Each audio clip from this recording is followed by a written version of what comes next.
I genuinely believe it's pretty shocking how easily a simple everyday choice, like what color shirt you put on, can suddenly become this big political statement you never even intended. Right. Imagine waking up on a Saturday. You throw on your favorite black T-shirt because it's comfy, maybe practical. Yeah, it goes with everything. Exactly. And then you find out you've accidentally declared you're against the Prime Minister, Anwar Ibrahim. I mean, who doesn't own a black shirt? It's a staple. It really is. I've got loads. This isn't really just about fashion, is it? It feels more like how political movements are increasingly trying to claim your identity, sort of co-opt your presence. Yeah. Without you even clicking agree. Without consent. Yeah. But what does it actually mean when a political party tries to, bind you to their cause just with clothing color? And maybe more importantly, what does that tell us about the real numbers at a big rally and, the political games behind it? Well, it's definitely striking when you look at the claims about attendance at that recent rally, the one expressing dissatisfaction with the government. The numbers were wild, weren't they? They were quite something. The organizers, Perikatan Nasional, they confidently put out a figure of 500,000 people, 500,000, all supposedly gathered in one spot. 500,000. Wow. But then you contrast that with the official police figures. They estimated the crowd was closer to 18,000. Okay. Big difference there. Huge. Yeah. And independent journalists from Malaysia now, who are often seen as pretty neutral, they put it around 25,000. Right. So 25,000 versus 500,000. Exactly. How do you even begin to reconcile figures that are so vastly different? It really makes you question the initial claim. It does. And let's think about the physical space for a second. We're talking about Independence Square, Data and Merdeka, right? Yeah, everyone knows it. Even if you pack it absolutely solid, spilling into all the side streets and alleys, realistically, estimates suggest it can hold maybe 100,000 people, perhaps 200,000 at an absolute uncomfortable maximum. The idea of 500,000 people fitting there, that's like a quarter of Kuala Lumpur's entire population. You'd expect, unprecedented congestion, something we just didn't see in any photos or videos from the day. No, the images didn't look that packed. Not 500,000 packed, certainly. So it really stretches belief, that number, makes the organizers' claim seem, questionable right off the bat if you know the area at all. Okay, so let's unpack those numbers then. Even if we take let's say the higher independent estimate, 25,000, that's still a lot of people, right? It's not insignificant. Oh, absolutely. 25,000 is a considerable turnout. Definitely. And the energy seemed really high from what we saw. Lots of attendees, especially university students, it seemed, were really vocal. Yes, there was a lot of that. Expressing frustrations, kind of channeling their daily struggles, their hardships, directly at Prime Minister Anwar Ibrahim and the government. You heard complaints about cost of living, things like that? Yeah, definitely. The rising cost of groceries, fuel, everyday stuff. And also maybe a sense of perceived slowness in reforms that were promised. Right, that disillusionment. Exactly. A real sense of it among maybe a younger generation hoping for faster change. Yeah. But here's where it gets really interesting, I think. Okay.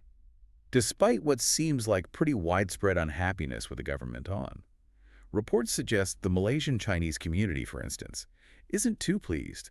This rally was predominantly Muslim attendees. That was noticeable, yeah. Very few non-Muslim faces in the crowd, pictures or the videos. So that raises a pretty critical question, doesn't it? If lots of different communities are unhappy, why aren't they all rallying together? It suggests fragmentation. Yeah. What does that tell us? Maybe their reasons for being unhappy are fundamentally different, or their ideas about solutions are just not aligned. It certainly points to the complexities of the political landscape in Malaysia, different groups, different grievances. It really highlights that, yeah. And if we think about the broader strategy here, the Perikatan Nasional organizers, maybe they had a slightly different goal in mind with this rally. Not just sheer numbers, perhaps. Perhaps not just about converting the undecideds or pulling in large numbers of non-Muslim supporters right there and then. Okay. So what then? Well, it could have been more about energizing their existing base, making sure they turn out strongly in the next election. Firing up the core supporters. Exactly. Or for people who aren't aligned with the current government, but maybe not fully with Perikatan Nasional either, perhaps the goal was to encourage them to abstain or vote for a third party. So diluting the support for the ruling coalition, Pakatan Harapan. Precisely. Without necessarily needing to win those voters over directly to their side immediately, it's a more nuanced approach. Interesting. And what's also quite insightful, I think, is looking at how the whole event played out, from both sides. How so?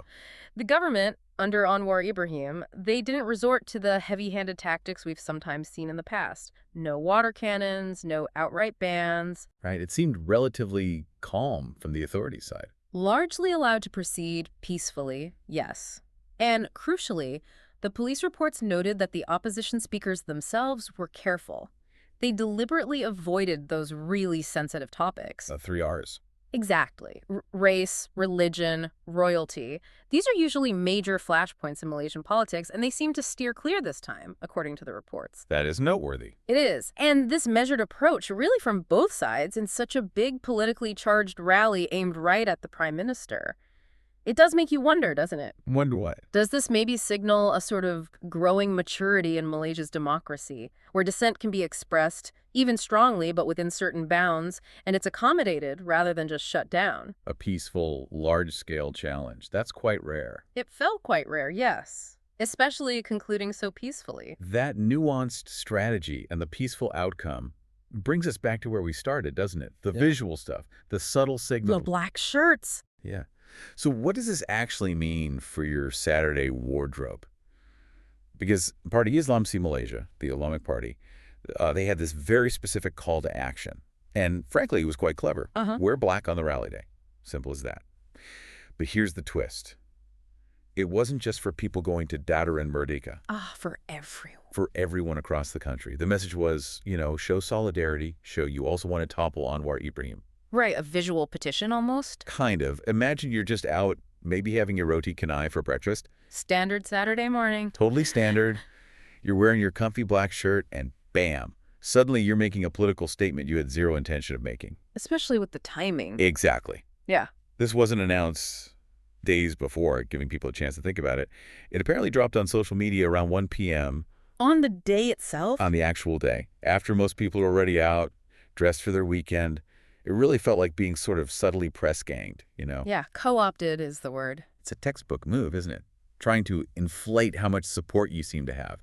Make it look like way more people are on your side. Visually, at least. But if just wearing a common shirt color is enough to get you counted in a movement, how real is that support? How genuine? It raises questions about authenticity. It really does. Yeah. And doesn't it kind of undermine real participation? Real democratic expression, when people feel nudged, even subtly, into taking a stance. It blurs the line, certainly, between passive presence and active support. Yeah, big time. And this whole approach, leveraging general unhappiness and even just everyday clothing choices, it really highlights a key observation about this rally, I think. Which is it mostly seemed to serve as an outlet, an emotional release for existing frustrations and a way to fire up the people who already support them. Galvanizing the base. Exactly, rather than being about genuinely expanding their influence or winning over lots of new people. So the massive number claim fits that.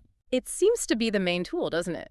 Repeating that 500,000 figure, even though all the evidence, police reports, journalists contradicts it, it's about shaping perception. Controlling the narrative. Precisely. The focus shifts away from measurable impact, like did they actually achieve anything concrete politically towards? Did they successfully plant the idea of huge opposition to Anwar Ibrahim's government? Even if that idea is built on, inflated numbers and maybe slightly coerced solidarity via T-shirts. Exactly. Built on perception. So as Malaysia's politics keep changing, it really poses an important question for the future, I think. Okay. How effective really is a strategy that leans so heavily on perception management and just energizing your existing loyalists, especially when you're dealing with a really diverse country, lots of different communities with different problems. Problems that might not fit neatly into just one topple the government agenda. Precisely. Such a strategy might excite the base, absolutely, but can it actually swing broader public opinion? Can it really change election results down the line? That's certainly debatable. So the next time you hear about a huge demonstration or some nationwide call to action, maybe the real thing to look at isn't just the official demands or even the claimed numbers. Look deeper. Yeah. Look at the subtle ways, maybe even the unintended ways. Our ordinary lives, our simple choices can get pulled into these bigger political stories. How do you, listening now, sort out the real message from the manufactured momentum, especially now, with digital calls to action and these strong visual cues everywhere? It's a constant It challenge. really leaves you thinking, doesn't it, about the difference between perceived unity and the actual reality of finding common ground.